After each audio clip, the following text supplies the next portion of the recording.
So you have Pratik sir smiling today? What a good note to begin yet another fascinating session of English literature, isn't it, my dear children? Did you see my smile? Or do you see my smile now? Does it look good on my face?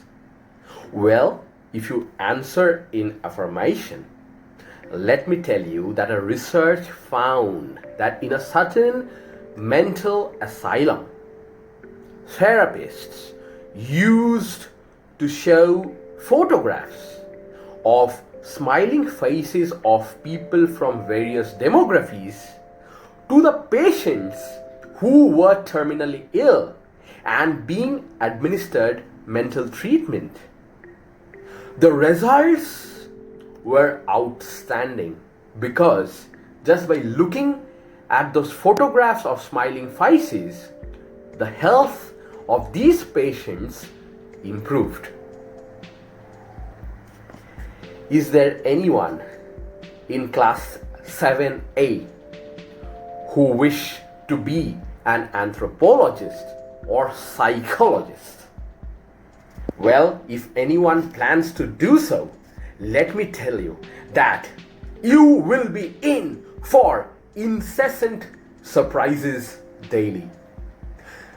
These disciplines of anthropology and psychology deal with the most uncertain component in this universe, and that's studying and analyzing human behavior.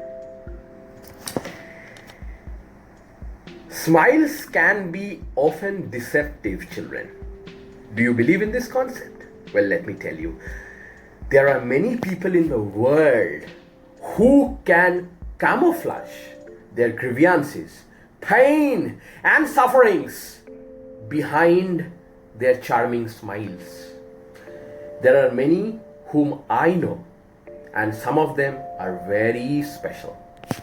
Their smiles are so charming and rejuvenating that you won't even make out the sorrows that they have been hiding. After Sushant Singh Rajput's death, the social media and the news channels are abuzz with the concept of mental health. We have been addressing issues related to our physical health only. For example, if you have a temperature, you would go and probably grab a pill of paracetamol or crocin. But what about fighting depression? What if you are the center of controversy and you don't enjoy being there? Do we have any such therapy for it? Well, yes. It's very important to be mentally healthy to be successful in life, my dear children. And today,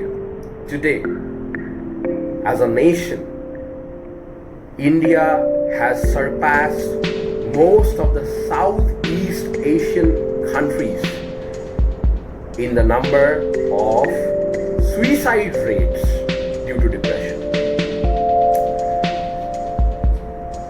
After hearing this, children, you might ask me, sir, how do you address mental health? Children, there is no such conventional answer for this question, but I feel it is simple.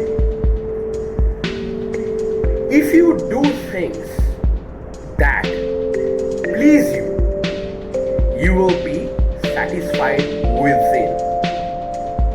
But that doesn't mean that you are going to demean or affect people in your surroundings. The question is, does being wealthy make you happy? Is it only money and materialistic comforts that make you happy? Or is a mendicant, that's a beggar, the happiest person in the world? Well, I am leaving you with a spot to brainstorm. Whom do you think, my dear children, is subject to happiness? Is it a king or a pauper? Is it someone who has got all the materialistic comfort but no love? Or is it someone who has all the love but no riches? Who do you think is the happiest? My dear children, welcome. Welcome to yet another session of literature, and today's poem is a story which has been written in the form of poetry by the Secretary of Abraham Lincoln, John Hay. You might ask me, sir, can we write or can we represent a story in the form of a poem? Yes, you can. And if you do it, it's called a, what is it called? What is it called? B-A-L-L-A-D. Ballad. It's called a ballad. So ballads are poems that are written in the form of stories. So dear children, we have a ballad now. And the name of our lesson is The Enchanted Shirt. Children, I couldn't afford a crown, well, because the king has it and I'm not the king, so I thought of putting a hat just to look like one, just to look like a king. Well, a king would probably have beard and mustache, who knows. There was one such kingdom. The king was enjoying all the delicacies of a comfortable living within the castle, but he was not happy from within. He used to snore at night, but then he was not happy from within. He used to eat ambrosial food, but he was not happy from within. Doctors were called from across the world to treat him. But you know what? They had their heads cut off. Because this king was a very cruel and arrogant one. He had no respect for his subjects. He felt sad and unhealthy from within. But when doctors came and did a physical examination, they could not find out any ailment. There were few doctors who were very learned. There were others who had practical knowledge, but none of them survived the wrath of this king. Finally, there was one gentleman, a doctor, who was not very learned in terms of theory, but he had brains. He was very clever. He said, the king can be cured. I'm going to write a prescription right now. He wrote a prescription and he gave it to the ministers, telling, if you can get a shirt for the king from a man who is actually happy, the king will be cured. The king was fascinated by this concept and he said, I want all the couriers and the ministers to ride their horses and get me this shirt. I want to sleep for one night wearing the shirt of the happiest man in the globe. The entire team set out. They met people. They tried to do a research, but they didn't come across anyone who was actually happy. Now, what's the concept of happiness, my dear children? Is it wealth, progeny, and business prospect? Or is it relationship and love? Does money make you happy? Or does love and respect make you happy? Well, it's a very controversial question. But let me tell you that they found none. They found people who were sad, but they never found one who was actually happy until they met somebody who was rolling in the dust and was behaving like a mad person. He was totally crazy. He was a mendicant, my dear children. By mendicant, I mean a pauper, a beggar who's got nothing and just the basic necessities. Roti kapda makan, as we say. A beggar doesn't even have that. Food, belongings, and a house, shelter. These are the basic elements which are needed for survival. A beggar doesn't even have that, but he is bliss and gay. You will come across these two words in the lesson. Blithe and gay means overjoyed. And when the ministers caught hold of this man, they said, we feel that you are very happy. They said, this man said he was a rogue. He was a rascal. He was unrefined and crude and illiterate. But he said, well, yes, it's a beautiful day today and lazy people are always happy because you have got nothing to do. Well, it's not the right attitude, but this is what has been written in your poem. So the people said, well, we have found our man. They said, can we borrow your shirt? Our king needs the shirt of a man who is actually happy and we feel that you are the one. He said, oh, that's a privilege for me. But you know what? I have only one shirt. If you take this away from me, I'll have nothing to wear. So please give my regards to the king, but I won't be able to give the shirt. When the messengers went and conveyed this message to the king was changed. The king found that, okay, the actual happiness lies in being happy from within. There is no one in this world today who can be practically happy. Everybody has got worries and stress and tensions in their life. And you know what? If you had a life which was bland, you would probably not enjoy it. So the king was changed and he realized that being happy comes with fulfilling your responsibilities. By taking the responsibilities of your subjects and making your nation prosper.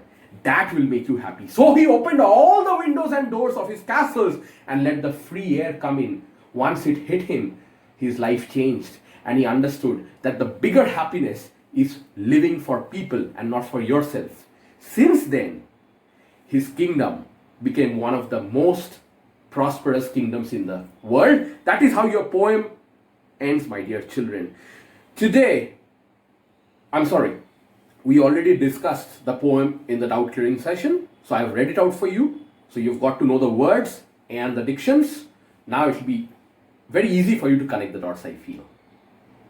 Thank you, children.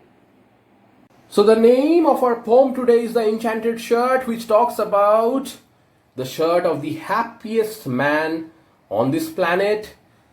It's the concept of John Hay, who was the secretary to the US President Abraham Lincoln.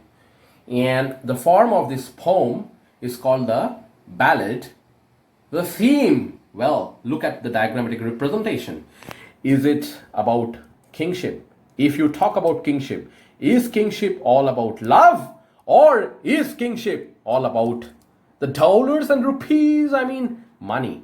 What makes you happy?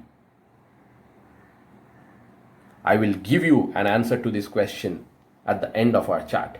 Let's look at some of the important words. Vocabulary. Zest. First line. You'll come across this word in the first line. Passion. Enthusiasm. By the score means dozens. A lot of people toil. You know that. Hard work. Well, August can be the name of a month. August can also mean dignified, respected. 10, not gale. Gale, gusty wind. Storm. That's called gale storm. Pensively. Okay, pensively is thoughtfully. When you rub your nose and think before answering, you look like a sagacious man who is very wise. You will come across these words while you read the poem. Feign, you see, feign means to wish. You might have a different meaning there in the book, but the simple meaning is feign, wish. Somebody who's poor feigns to be rich.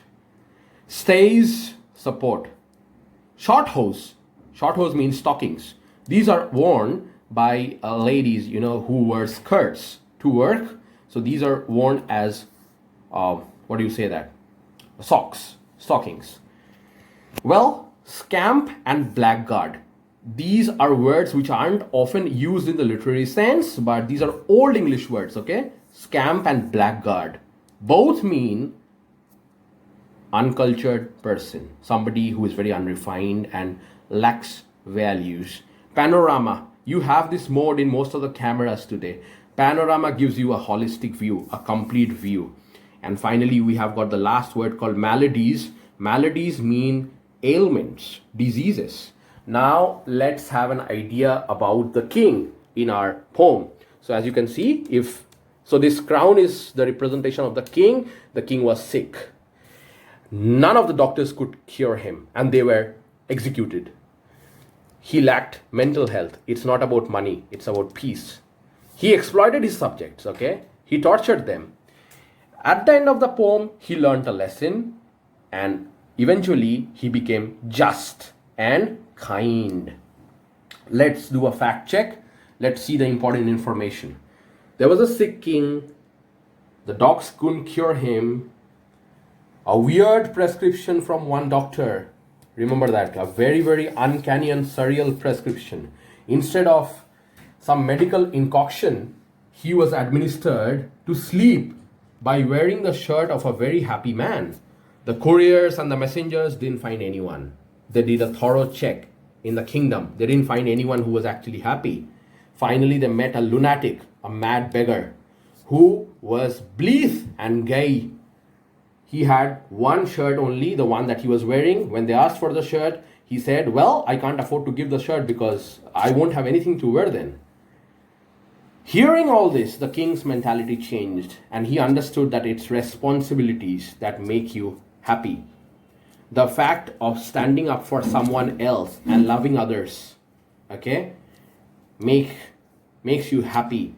That is what changed the mentality of the king, and since then his kingdom prospered and he took good care of his subjects. So my dear children, I hope you enjoyed the lesson. Stay safe and take care. Bye-bye.